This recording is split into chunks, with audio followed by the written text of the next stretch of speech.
Hi, I'm Stephanie, and this is a special Scrappy Blanket episode of Texas Peach Knits.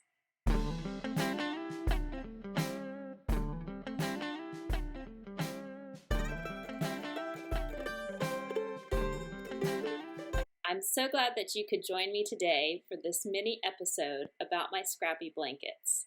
As the title suggests, this month I started 3 scrappy blankets, and I only have one regret. So I'm going to quickly tell you about what I am wearing today. I am wearing this in honor of the Tour de Fleece, which is going on right now. And this was actually my first real Tour de Fleece spin that I ever did. I spun this yarn in the 2014 Tour de Fleece with a group of my mom friends that we kind of formed our own mommy spinning team. And in 2014, we were in the trenches with babies and toddlers. And actually, I think I was pregnant with my 3rd child, so I probably got more spinning since I had toddler and child and was pregnant with baby at that point. This is I believe it's a merino cashmere nylon, and it was dyed by one of the moms in our groups named Dawn, and she at the time had a business called Daybreak Dye Works, which I don't believe she has anymore, but she had the most beautiful fibers and colorways, and I was so grateful that she was in our group and able to dye up this beautiful, beautiful yarn or fiber just for us. So I'll share a picture of what the braid of fiber looked like. And what I did to spin this was I split it completely down the middle, and then I tried to spin it to some extent where all the colors would line up together and to have it very, very thin, because I really wanted this striped look out of the fiber when I made the yarn. So this pattern is called the Bella Botanica Shawl. It's a pattern by Strauss, and it is free on Ravelry. I started knitting this in January of 2015, and I did not finish it until 5 years later in March of 2020. And I think part of the reason it took me such a long time was it was a little bit outside of what my brain could handle during that time when I had all those little babies. So sometimes you take on a project that you think, I love this, I want this, but your brain just does not cooperate. Put it away. Wait until you're ready to think about it. And then you will be able to finish it, because once I took it out and really just had time to focus, it was not a problem to complete. And actually it looks like it needs to be blocked a little bit more. I wear it quite a bit, and I don't block it every time I wear it, so the little points are a little rumpled. So the nice thing about the Bella Botanica shawl is that you can use a variety of yardages, I think anywhere from 400 and something to 700 and something. And it has a variety of lace patterns. I think the one at the top is this little small lace pattern. Then it goes into a medium, and then it goes into the big, large bottom. And you can repeat a section of a pattern 2 or 3 times depending on how much yardage you have, and you can figure out to be able to use almost all of the yarn. And I think I ended up with a decent sized little cake, because I had spun this very, very thin, because that was my thing, that Tour de Fleece, was that I was going to spin it so thin. And now I have a hard time spinning thicker. So I think most spinners will tell you that, is that they worked so hard to learn to spin thin, and then it's harder to spin the chunky, like art type yarn. So anyways, Bella Botanica Shawl by Strauss. I love wearing this. It's beautiful. It's just a triangle shawl. and it's from the Tour de Fleece. And I'm spinning with Tour de Fleece very casually this year. My goal is to just spin every day, which is good to help me form the habit of getting behind my spinning wheel. So now let's talk about those blankets. The first blanket I started is one that I was very sure I wanted to start, and that is the Yuletide blanket by Attic24. The Yuletide blanket was published in September of 2021 by Lucy from Attic24, a type pad website. She works with Stylecraft yarns to make kits for many of her projects, but the directions are available for free on her blog. Now, as soon as I saw this blanket, I loved it. It definitely is very like homey and Christmassy, and it has that like warm fireside Christmas feeling. It's not the like bright candy cane Christmas. It's more the gingerbread and crackling fire Christmas. Now, I did not start it because I couldn't decide if I was going to purchase a kit or purchase the yarn myself by seeking out similar colors from various sources like you do. But during my summer Fluff Your Stash make-along, which I'm doing right now, I have been going through a lot of my stash, and not just the normal stash, but the deep stash and the deep stash. And I realized that I actually, if I was a little flexible with the colors, I could make that blanket right now, which is perfect because not only am I trying to fluff my stash, but it's Christmas in July. So what a great time to knit a Christmas blanket.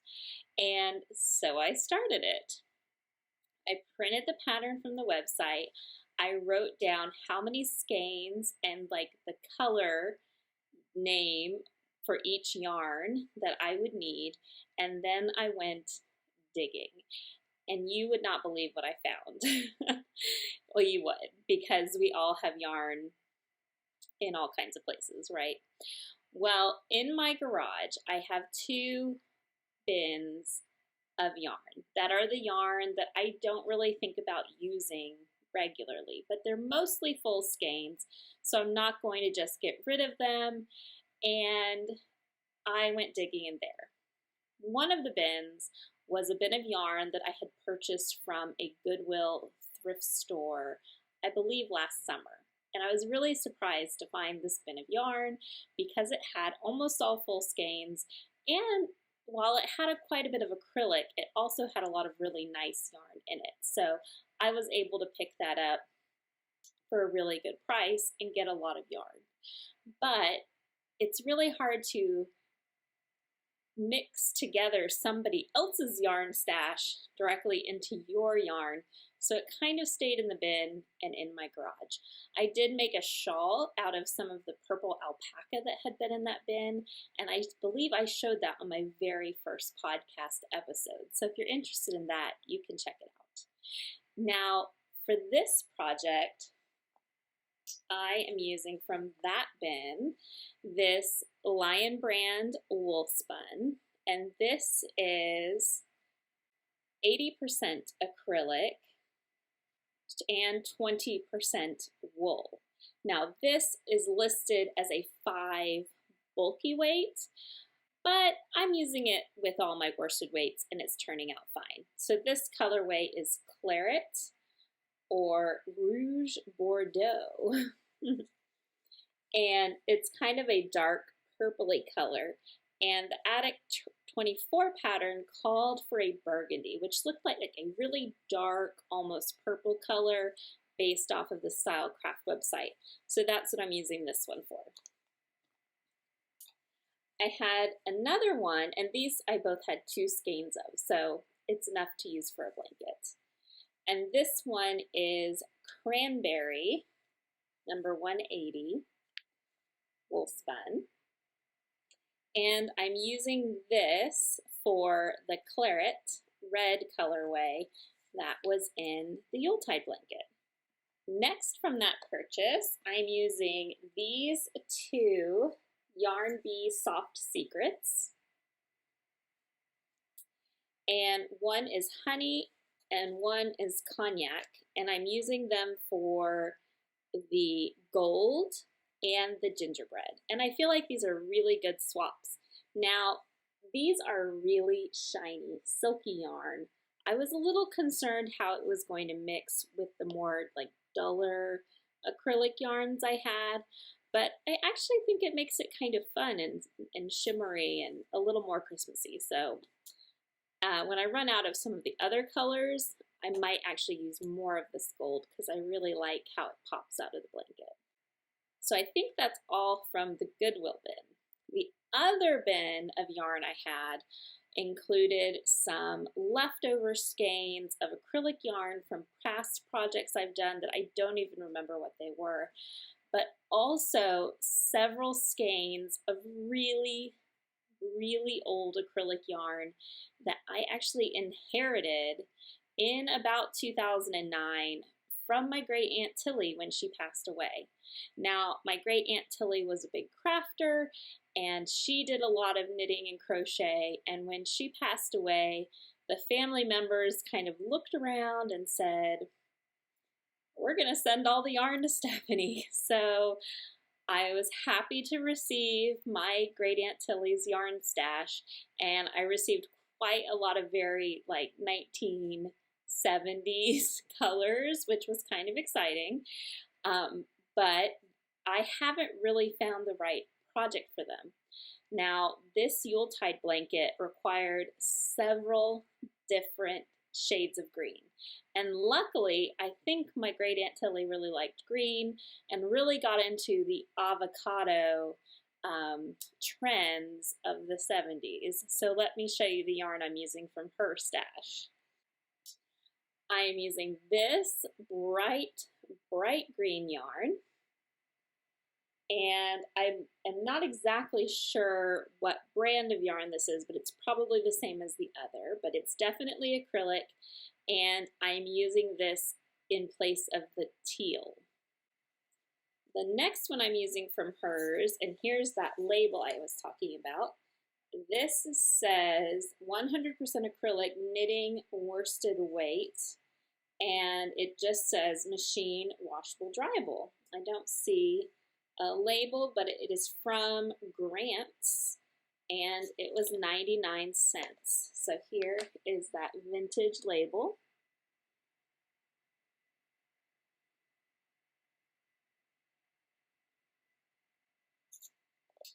So, and I actually have several more of these. So if I run out, I will have more to grab from. Next, I have this Red Heart Super Saver. Oh, I forgot to tell you, I'm using that more avocado-y green in place of the Kelly green because it was one of the colorways that I needed more for. This Red Heart I am using in place of the tomato. This colorway is Hot Red.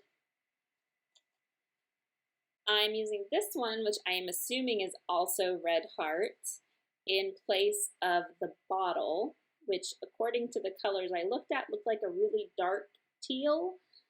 So this one was dark, so I picked this one. I am using this. I believe this is a newer Yarn Bee Soft Secret that I purchased for the baby blanket I made in the fall. And I'm using this for the color Cypress. And this one I know I purchased, but I purchased a long time ago. This is Mainstays Home 4-ply worsted. I might have purchased this when I was in college. And this is the color number 2253 tan. And I'm using it in place of the camel color. And the one that I feel like was the biggest stretch was when I was cleaning out my bins for my Fluff Your Stash video. I found these two skeins of Yarn Bee Glowing. And this is the color Sage in Song. Now this is the only kind of multi-variegated yarn I'm using, but I actually really like the way it's turning out.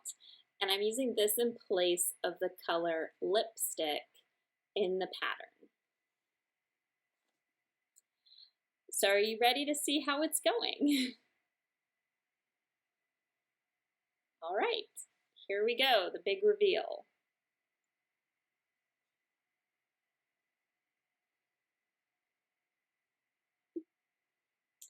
So this is my Yuletide blankets so far with all the colors that I took out of my stash.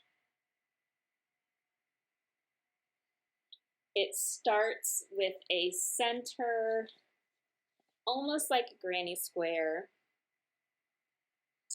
And this pattern uses a repeating set of 3 stitch patterns.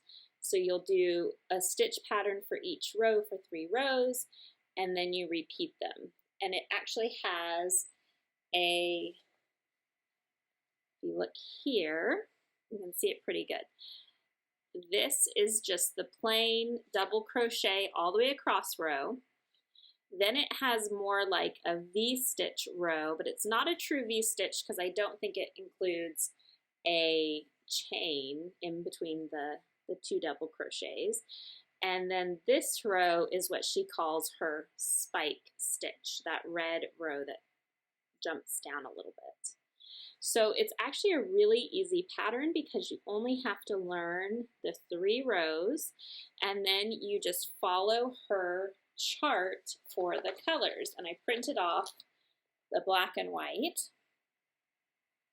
and you just follow the colors so that you get this more like natural, unplanned color placement, which she planned for you. So I appreciate that.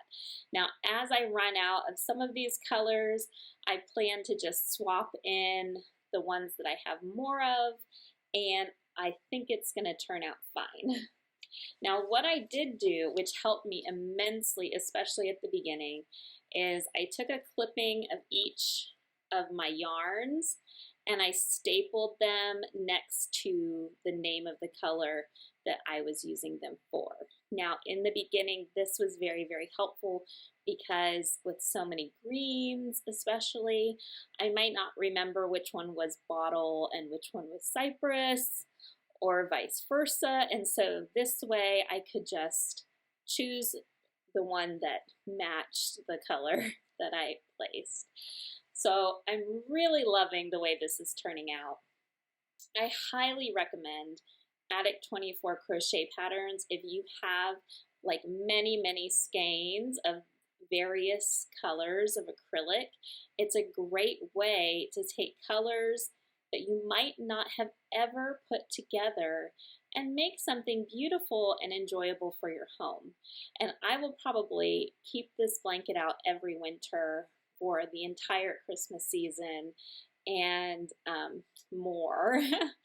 And we will definitely enjoy it. Now, I'm not done. This is, I would say this is maybe like a third of the way, but it's going to get quite large, and I'm hoping to use up almost all of that yarn.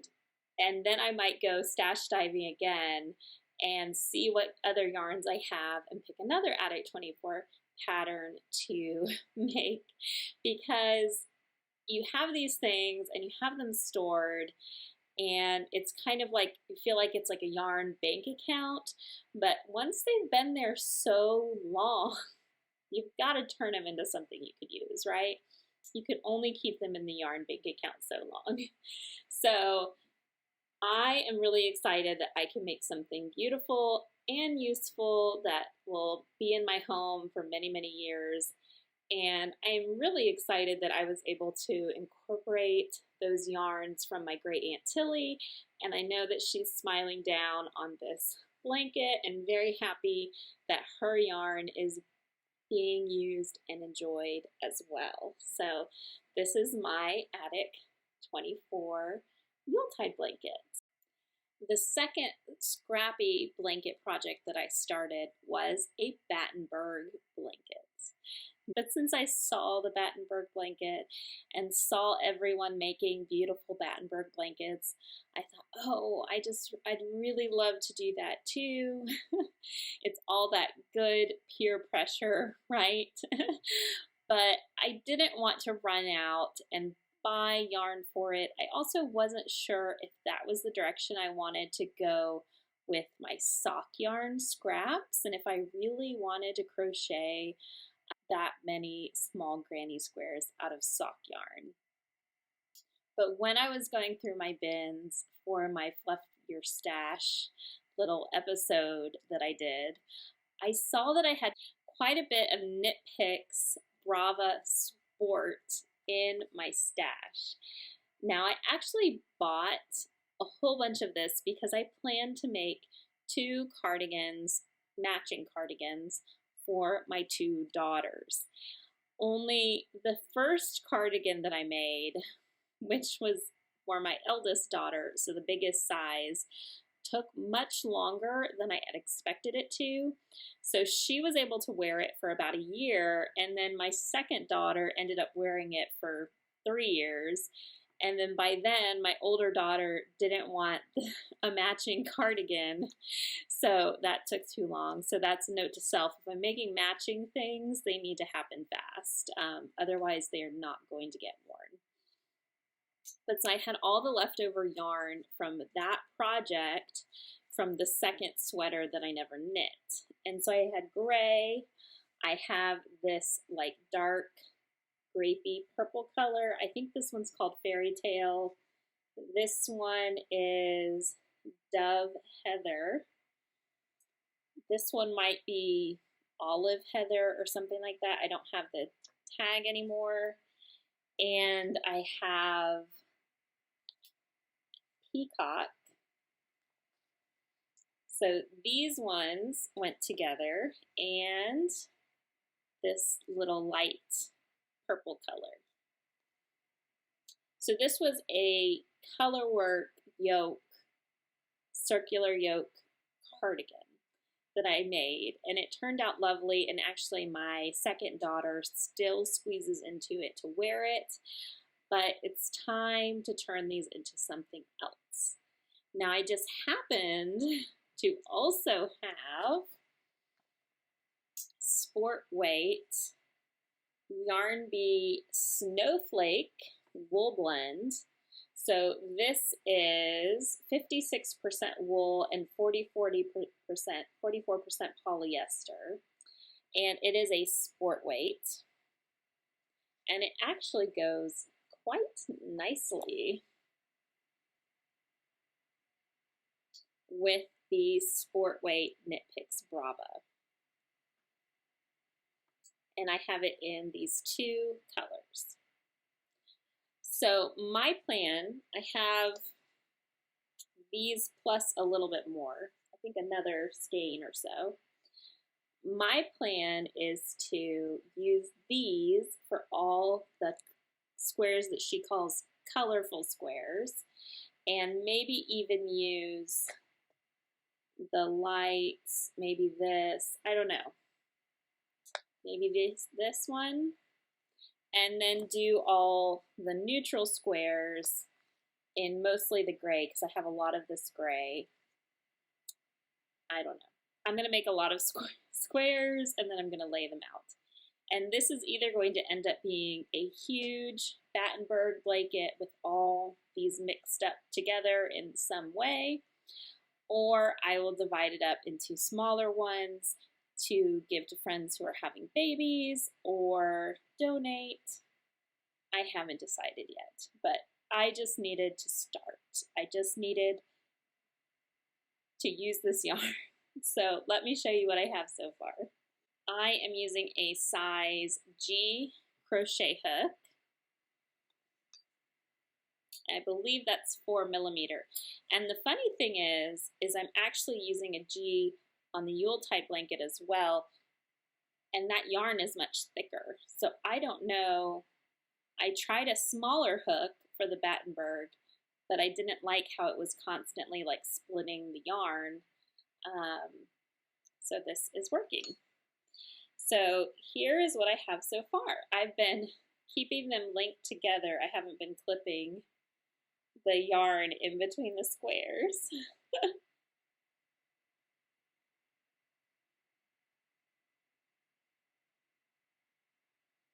So out of this purple and blue, I have 4 complete squares and 1 partial. And I'm knitting these from a little ball. And then in the yellow multi, it looks like I have 5 squares.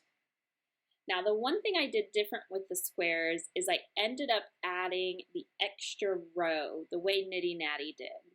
I saw on her advent calendar Battenberg that she's crocheting is that she added a 4th round. So it's kind of hard to see in this multi, but there's the center round, there's a 2nd round and a 3rd round.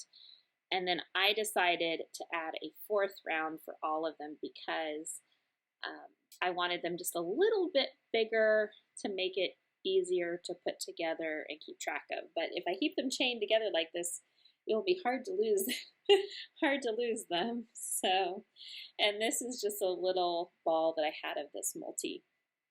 Now my plan is both of my daughters know how to crochet granny squares, and the Battenberg square is very similar. So I think I'm going to teach my daughters how to crochet this square, and I'm going to have them help me get all these little squares done.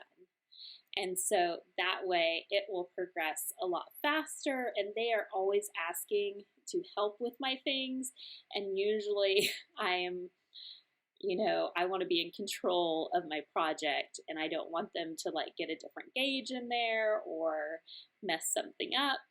And this project I think is simple enough and flexible enough, and I have plenty of size G crochet hooks and plenty of skeins of yarn that I can just let them help me make squares. So I think that might be our end of summer project, is making Battenberg blanket squares. So this project is designed by Sandra Paul of Cherry Heart website. She's in the UK, and both the Yuletide blanket and the Battenberg blanket have UK crochet terms, but it's really very easy to translate them into US crochet terms. So we will see what this turns out like. I'm committed now, and it's going to be something. So that's my second scrappy blanket that I have started. My third scrappy blanket is the one that I am making out of my giant bin of wool yarn. Now, this is mostly not machine washable wool. It is a lot of scraps from when I used to make baby soakers, diaper covers, a variety of things. I also have some one skein leftovers from sweater projects. I have a little bit of yarn that was Cascade 220, but that a friend had overdyed. I have leftovers from my Benedicta sweater, and just a variety of miscellaneous and unknown wool yarns. Now, I really loved the northeasterly blanket pattern because I felt like it looked really fun and somewhat flexible for using a lot of scraps. However, I didn't really like the construction method. I didn't like the idea that I was going to constantly be picking up I didn't look at it too closely, but adding on the strips as I went because I wanted it to be more travel friendly and to not have the whole big blanket together. So I found a pattern on Yarnspirations for a baby blanket. This is called the Chevron Panel Knit Baby Blanket, and it is knit in panels, almost like really long scarves.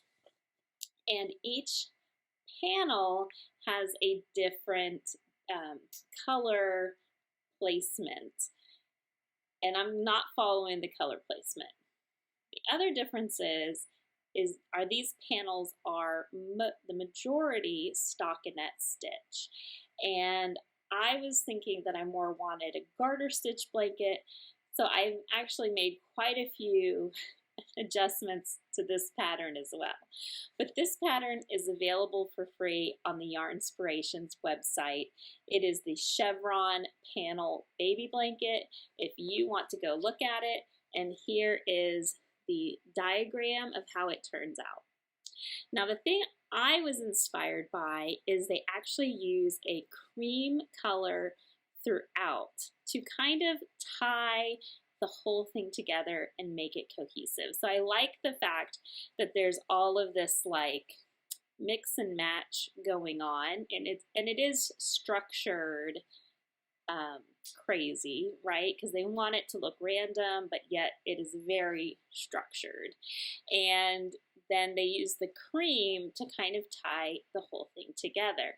Now, I actually had a good amount of Lion Brand Fisherman's Wool in the cream, or like undyed, I guess, colorway.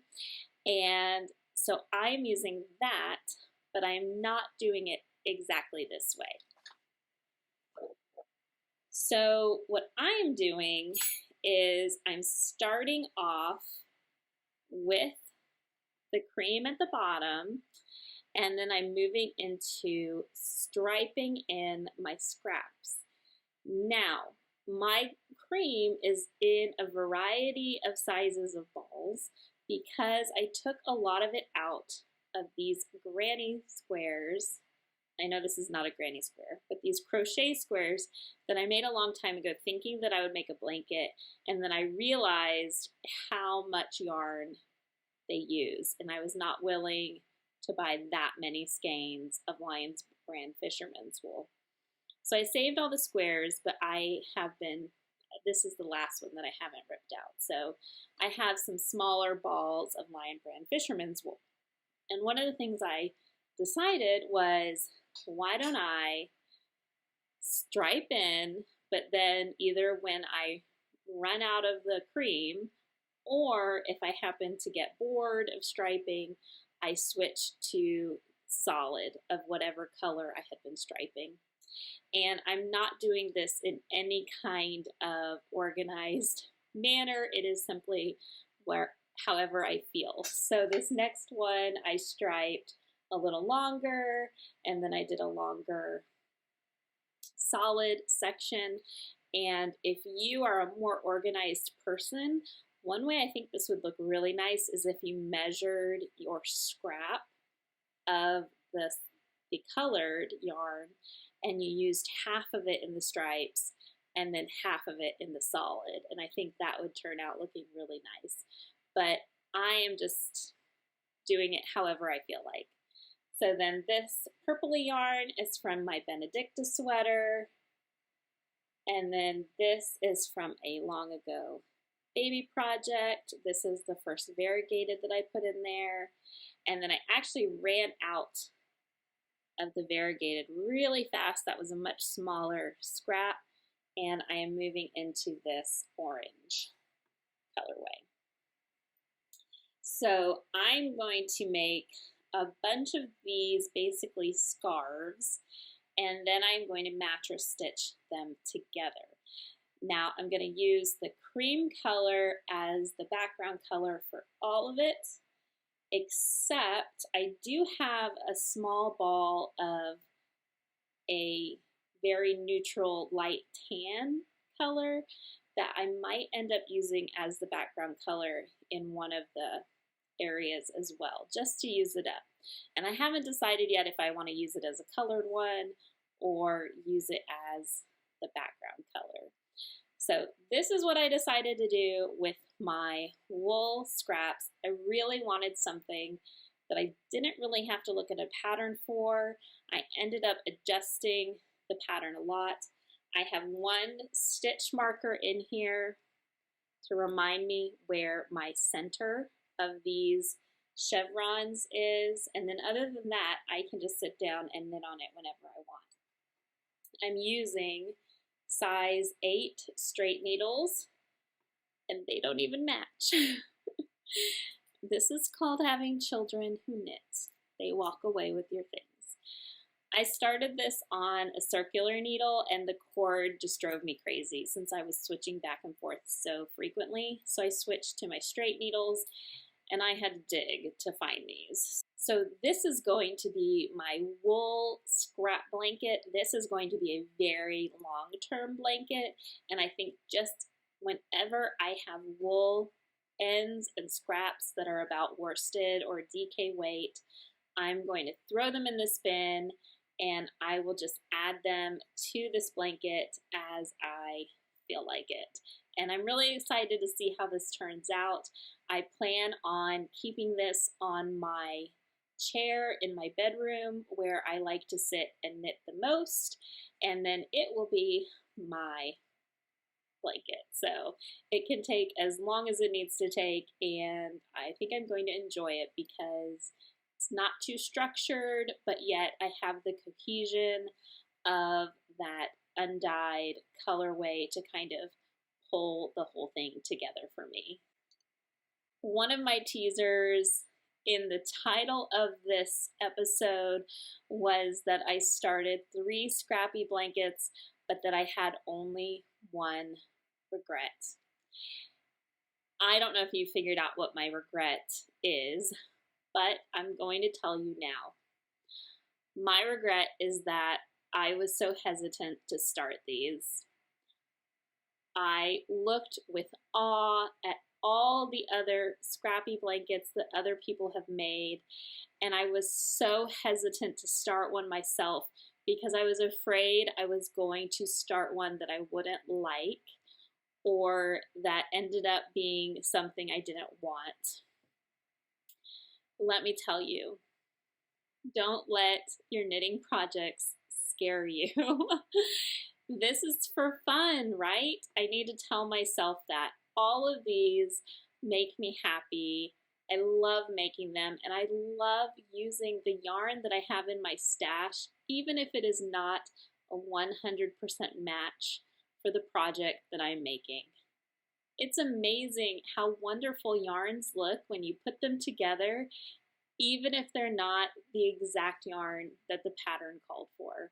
So I'm usually not a purist when it comes to purchasing the yarn specifically for a pattern, but there was something about making a scrappy blanket and thinking about putting all of these yarns together to make something that I really had a hang up because I didn't know how to put all the planning into starting one. How do you know you have enough of that color?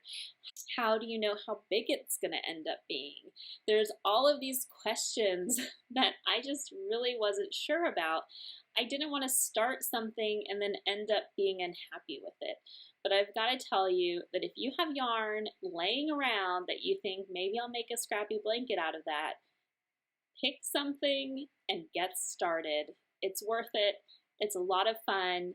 And it's great. It's a really great feeling to know that all that yarn that was just like sitting in a tub somewhere doing nothing is now going to be able to keep somebody warm. So do it. Start those scrappy blankets today. Pull out all your yarns, lay them out, find something that will work for you. And I hope you enjoyed this scrappy blanket episode, and I am looking forward to sharing more about the Tour de Fleece and about upcoming Shark Week with you later this week. So look forward to seeing another short episode from me later this week. I'll talk to you later. Bye.